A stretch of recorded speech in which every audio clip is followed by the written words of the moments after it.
नमस्कार. दीपक रेगे कथाकथन चॅनलवर तुम्हा सगळ्यांचं मनापासून स्वागत. तुम्ही ऐकतोय अभय बापट यांची आरोपी ही दीर्घ कथा आणि आज भाग 5. दुसऱ्या दिवशी सकाळी 9 वाजता पाणिनीच्या ऑफिसमध्ये पाणिनी, सौम्या, कनक कॉफी पीत बसलेले होते. कनक, तुझ्या माणसांकडनं काही समजलं? त्या सारिकाच्या घरात कोणी आलं होतं का? नाही, रात्र तशी भाकड गेली पाणीनी, काही घडलंच नाही.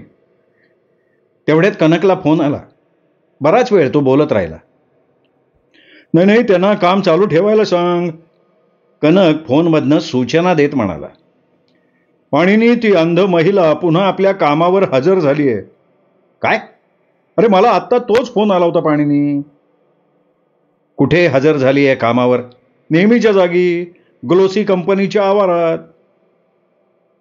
दोघींपैकी जाण्यासारखी स्त्री म्हणजे सारिका हीच आहे, कारण दुसरी कोमामध्ये आहे. पण कनक, तुला कसं समजलं? तुझी माणसं तर सारिकाच्या घरावर नजर ठेवून होती ना. अरे, त्यांनीच कळवलं मला. सारिका मणिरत्नम पुढच्या दारानं काठी घेऊन बाहेर आली. दारात भाड्याची गाडी तिला न्यायला तयार होती. ती पटकन त्याच्यात बसली आणि ग्लोसी कंपनीच्या आवारात उतरली. खरंच ती तिच्या फ्लॅटच्या पुढच्या दारानं बाहेर आली? हो. नाही होऊ शकत असं.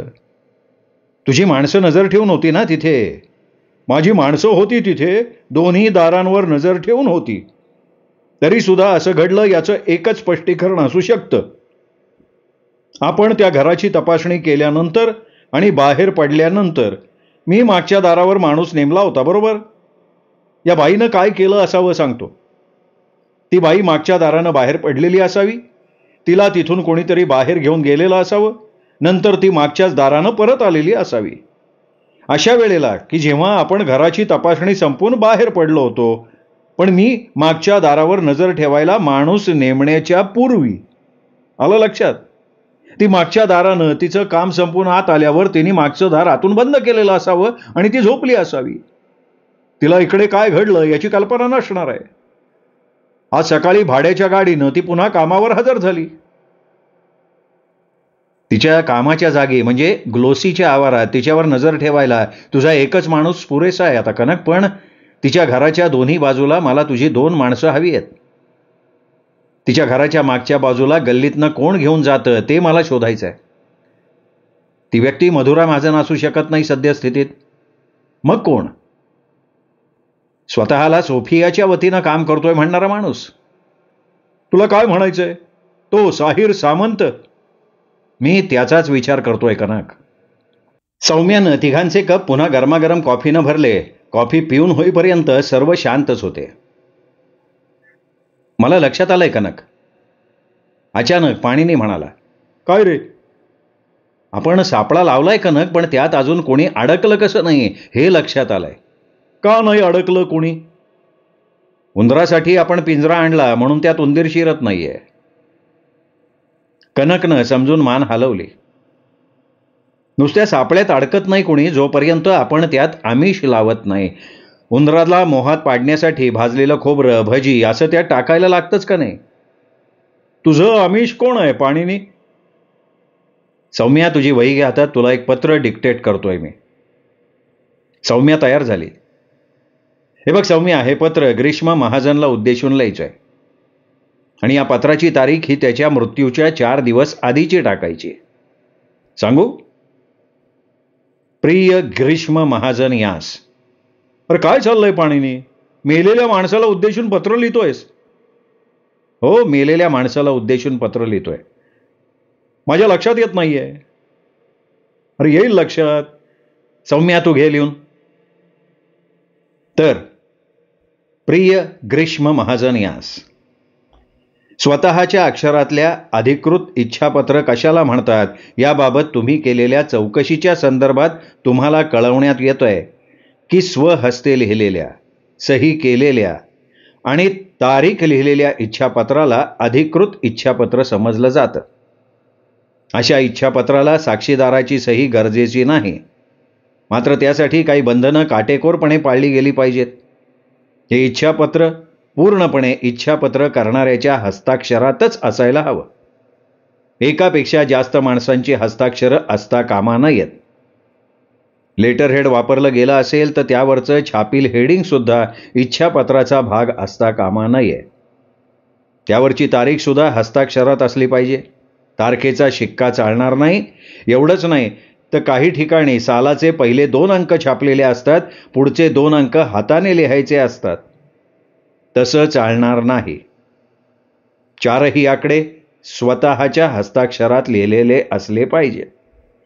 दुसरी गोष्ट म्हणजे हे इच्छापत्र हे शेवटचं इच्छापत्र असल्याचा उल्लेख त्यात असायला हवा.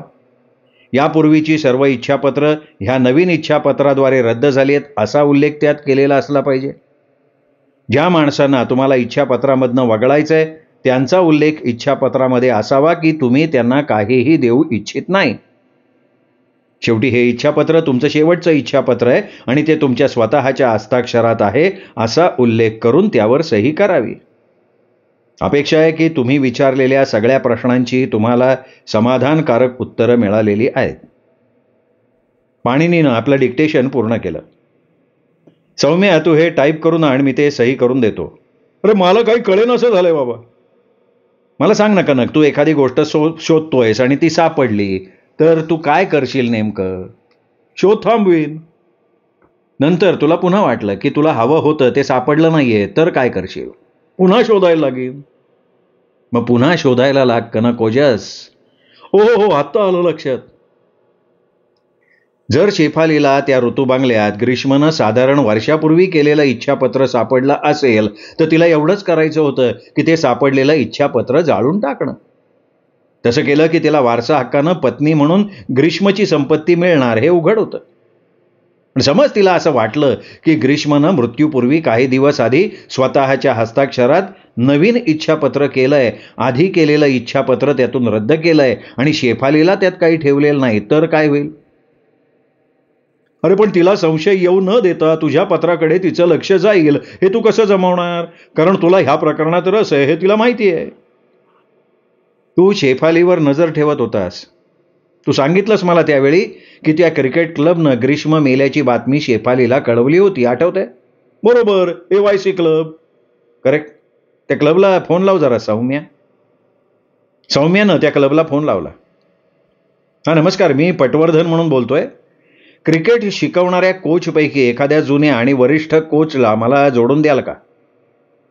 थोडा वेळ फोनमधनं वेगवेगळे आवाज उमटले. फोन लाईन दुसरीकडे जोडली गेल्याचा आवाज, कुणीतरी कोणाला तरी बोलावल्याचे आवाज. शेवटी एका माणसानं फोन उचलला आणि पाणिनीच्या कानात आवाज आला. येस, कोण बोलतोय?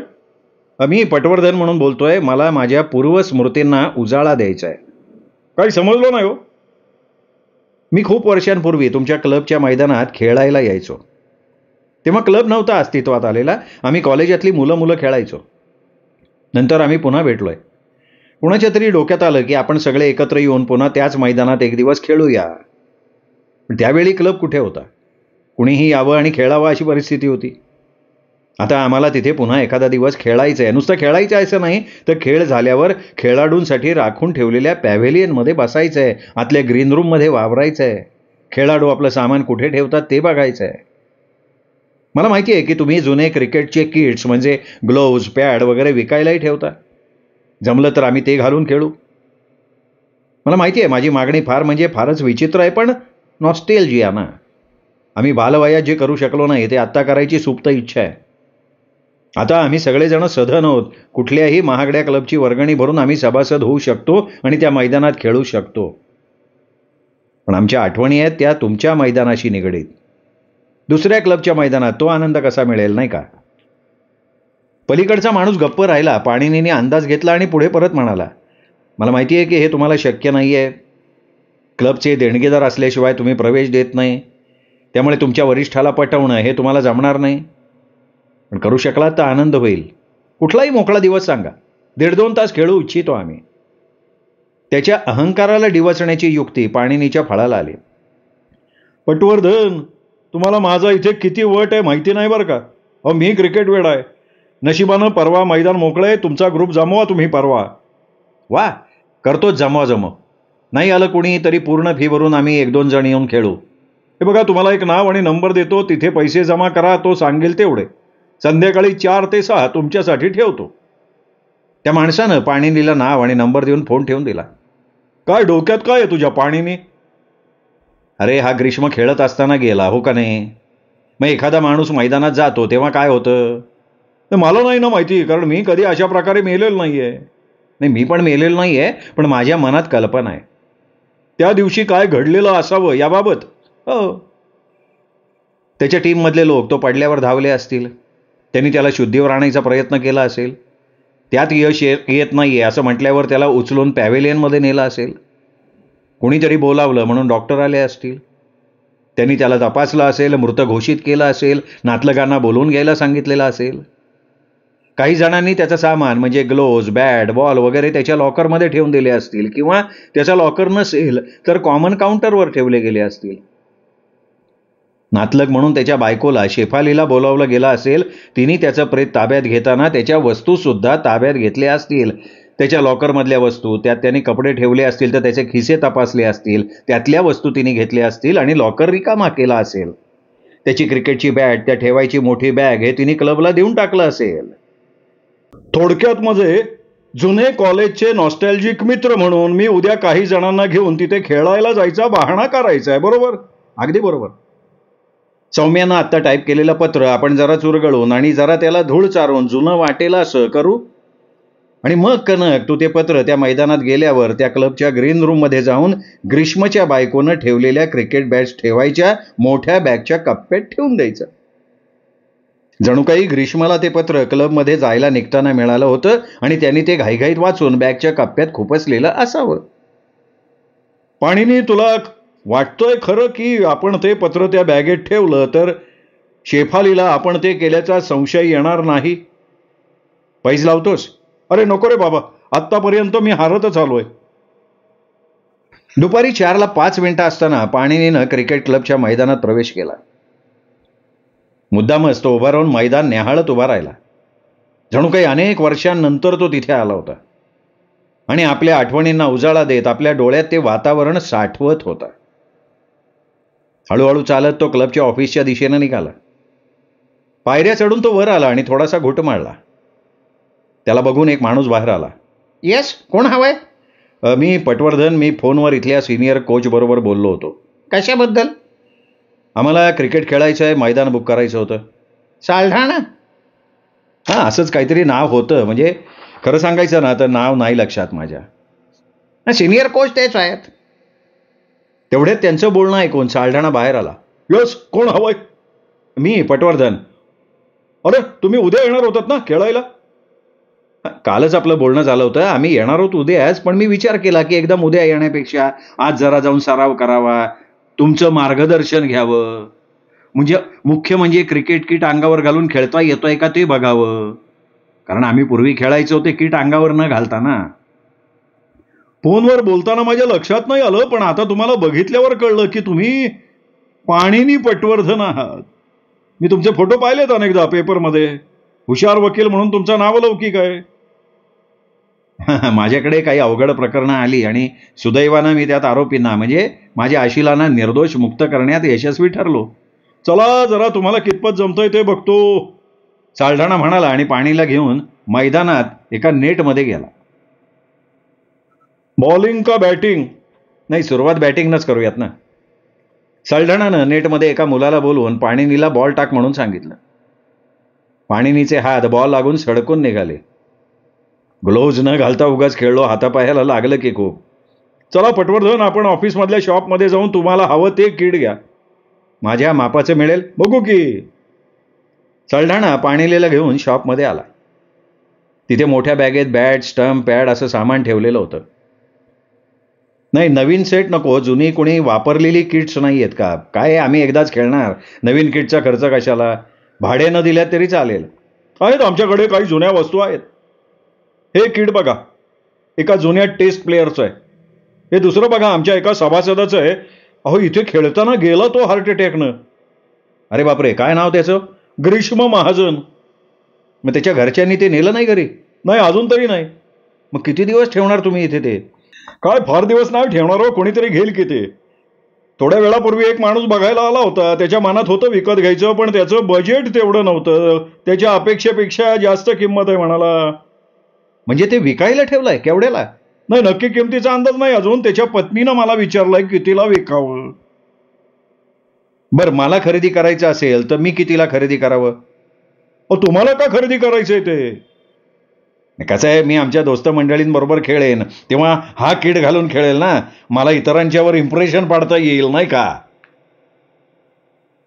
मला त्या किटची बॅग सुद्धा खूप आवडली हो.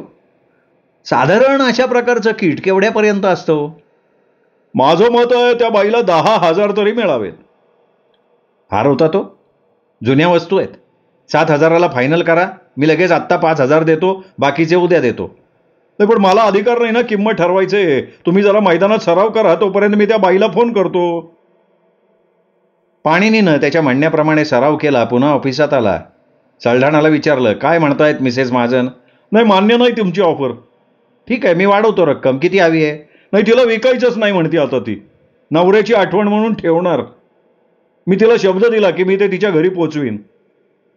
काही हरकत नाही, मी दुसरं किट घेतो माझ्या बजेटमध्ये बसणारं. पण खरं तर ना, मला ते खूप आवडलं होतं. अहो, काय त्याच्यात एवढं आवडण्याजोगं? दुसरे आहेत की चांगली?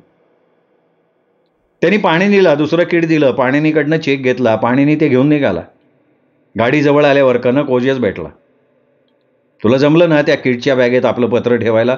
अरे, काहीच अडचण नाही आली. अगदी बिंदास ठेवलं.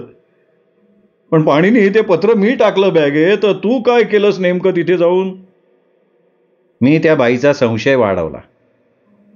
मी त्यात पत्र टाकलं हा संशय तिला येणार नाही, पण मी तिथे तिच्या नवऱ्याचं किट खरेदी करायला आलो होतो हे तिला समजेल अशी मी व्यवस्था केली. म्हणून तिने मी खरेदी करतोय म्हटल्यावर विकायचं नाही असा निर्णय घेऊन टाकला. आता आपोआप ते पत्र किटच्या बॅगेतनं सालढाणामार्फत तिच्या घरी जाईल.